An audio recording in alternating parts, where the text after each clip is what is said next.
Well, hey there guys, and welcome back. On this week's show, by multiple viewer request, the shop tour of 2019.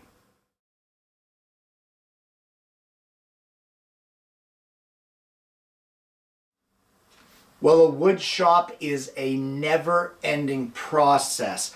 You are never completely finished. There is always things that you want to modify. There is always things that you want to change. Sometimes you have ideas of things that worked and you tried them and they didn't work, thus you need the change.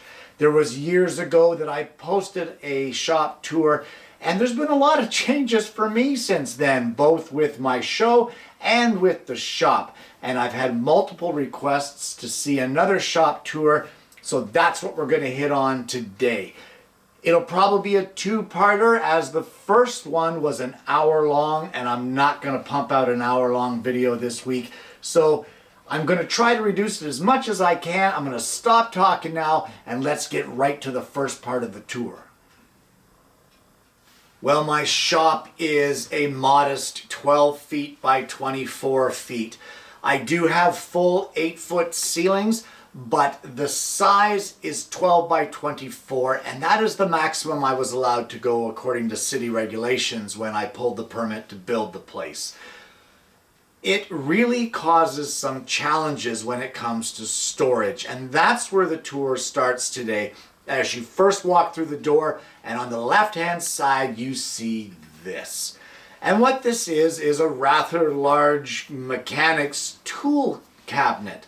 And this thing, I'm telling you, has been phenomenal when it comes to organizing the tools that I have here in the shop. And while some may think it's a pain in the butt to have to go into the cabinet to get everything, it keeps everything where I want it. I know exactly where it is, which speeds up the process of both getting it out for using it and putting it away when you're done with it.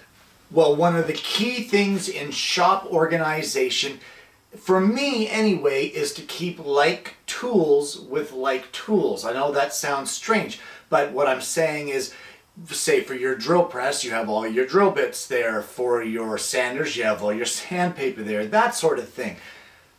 This cabinet is basically the misfit. This is the island of misfit toys, because things don't have, what do you put cordless tools with? They don't have a home. Well, they do with the cabinet. Here we have all my different types of dovetail saws and that sort of thing. Small hand tools. Files are here. Chisels are in the next one. So all of my chisels live here. The next drawer is everything to do with some kind of metalwork, like tapping and threading and that sort of thing. That is all here. So you can see, by having a cabinet like this with drawers, you have the ability to organize it in such a way that all of your stuff is together. This one here is all different types of pliers. This one here, screwdrivers and hammers. This one here is marking and layout. Everything from my circle templates to my flexible rulers. French curves are in here. Profile markers, you name it. If it comes to lettering, or sorry, marking and layout, it is in that drawer. The next one down is all of my wrenches. Now, it's very easy to get organized, but you just have to think of what goes together. And this cabinet here is just an asset in the shop, and I think it's a great place to start our shop tour. Well, as I was saying earlier, I like to keep like things with like things. And when I was considering what to mount this drill press on, wouldn't you know it that one of those big box stores comes out and puts this thing on sale. So I got it for pretty much a song. And it's fantastic because, lo and behold, just like I said, under a drill press, what would you expect to find? You've got drill bits, everything from Forstner bits to brad points, regular twist bits, more Forstners over here, circle cutters, you name it. When it comes to drilling, it is in here. We've got pocket holes, a variety of things, you know, drilling jigs, and it just never ends. But an idea for you would be a cabinet to mount your drill press on. As well, I don't know if you can see it on the camera, but down here at the bottom, oh yeah, you can see it in the screen, right here. That's my drill press foot pedal. And I have several foot pedals throughout the shop to help me utilize the tool up top. I'm not a fan of clicking it and leaving it to the device to stay on until you can reach up to that switch again. There's too much of a delay should there ever be a problem. So for me, I prefer on drill presses, the scroll saw, I prefer that foot pedal. So it's something you might want to consider.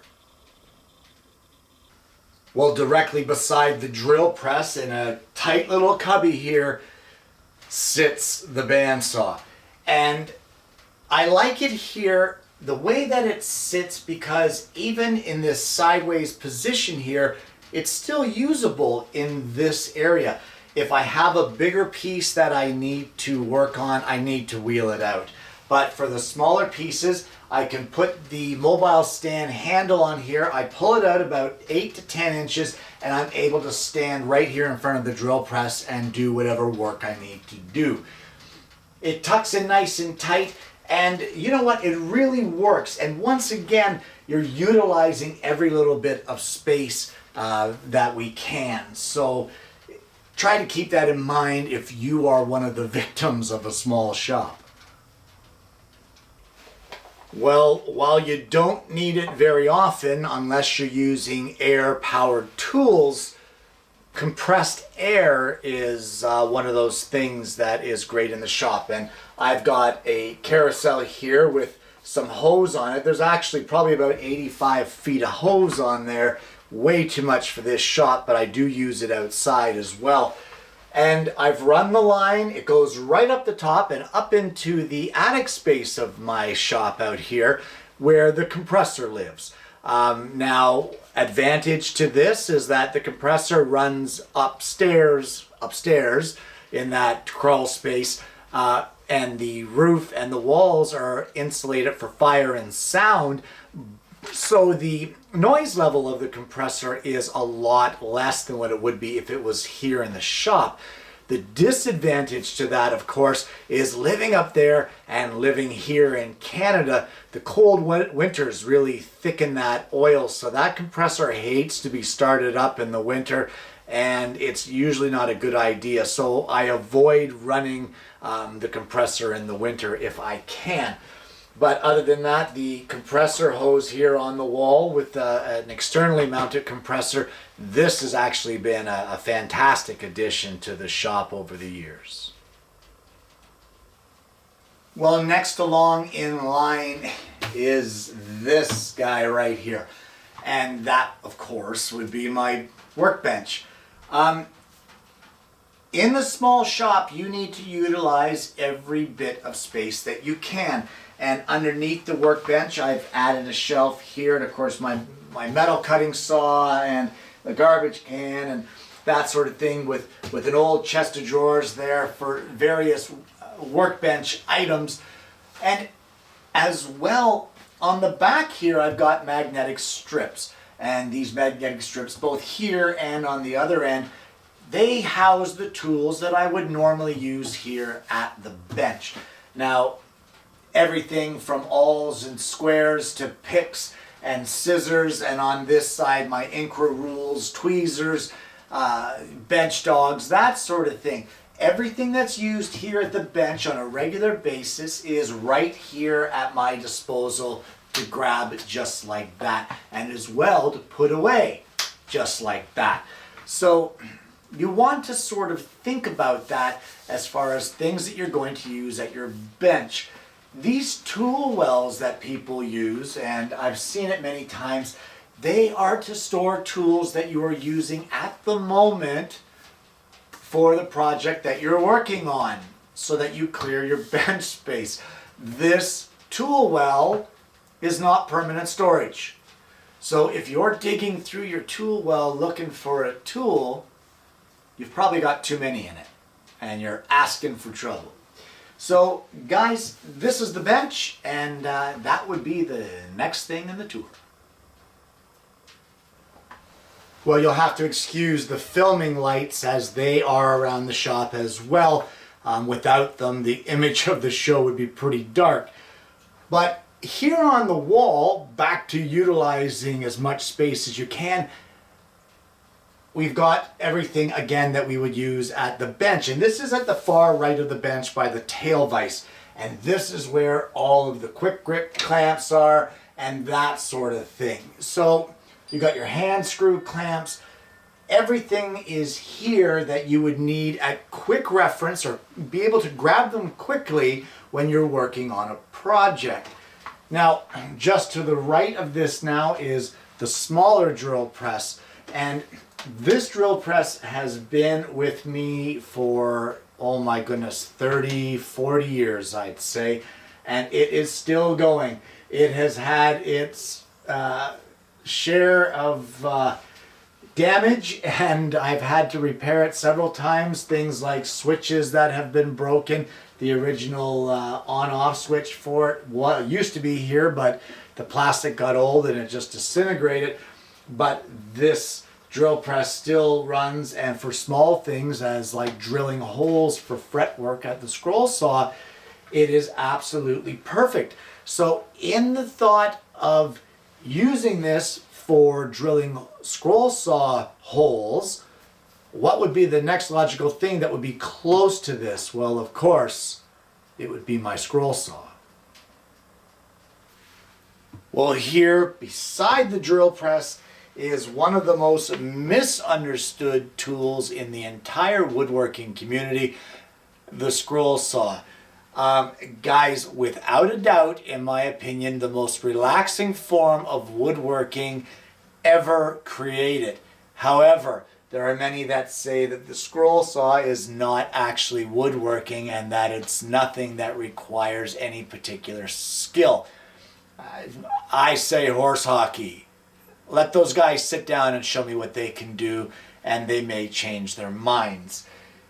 Either way, once again, scroll saw in the corner, utilizing the corner space.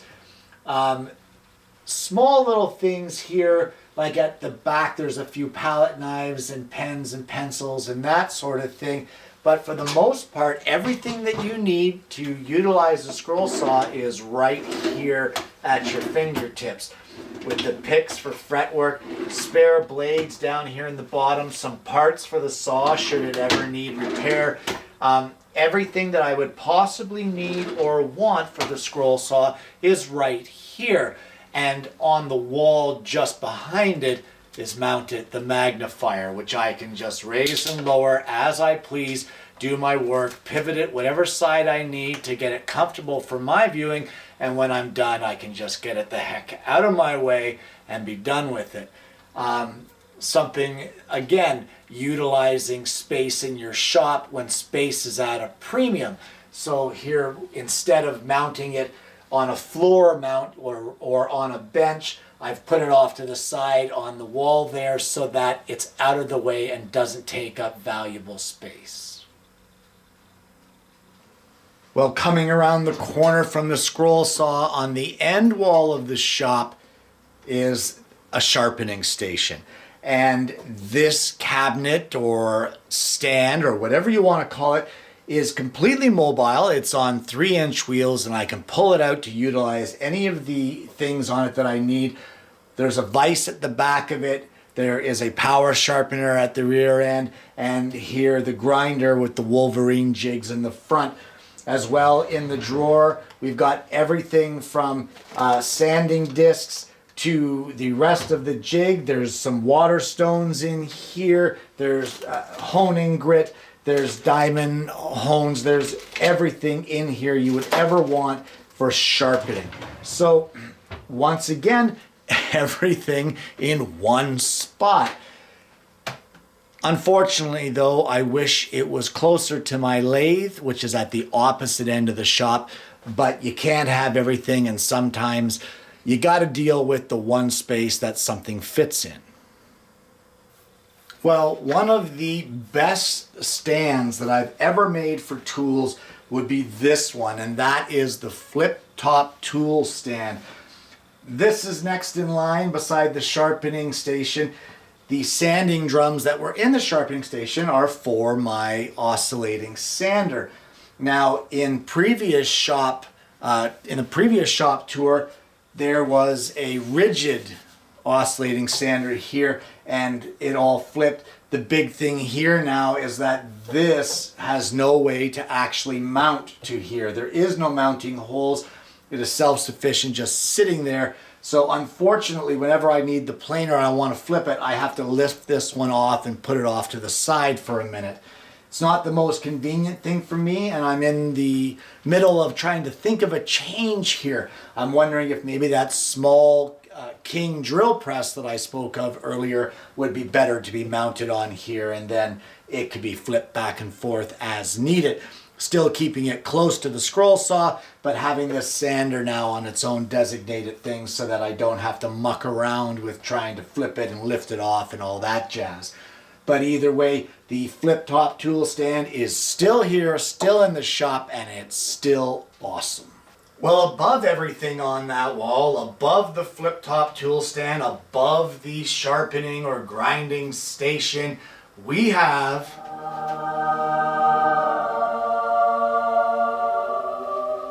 the wood rack. And it looks a little messy right now, and that's because it is.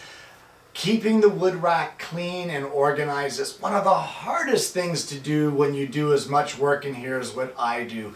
So once every couple months, I take everything down and go through it and sort species and decide what stays, what goes, what I'm going to burn, what I'm going to save for scrap projects and that sort of thing.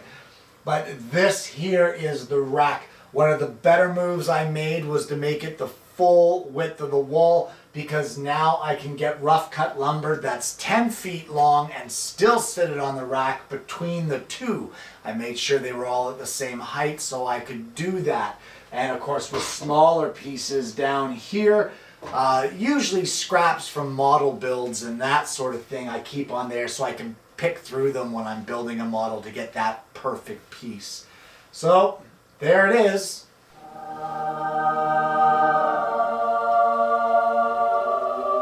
Wood rack. And unfortunately, that would be all the time that we have on this week's show. Guys, there's a lot more to see, a lot more to look at, and we're going to bring that to you next week. I'd like to thank you all for tuning in. Don't forget to like and subscribe and click the bell so that you don't miss the notifications on future shows. Guys, I hope you've enjoyed today's program, and I hope you're going to join me next week when I bring you part 2 of our shop tour and yet another Alternative Tuesdays.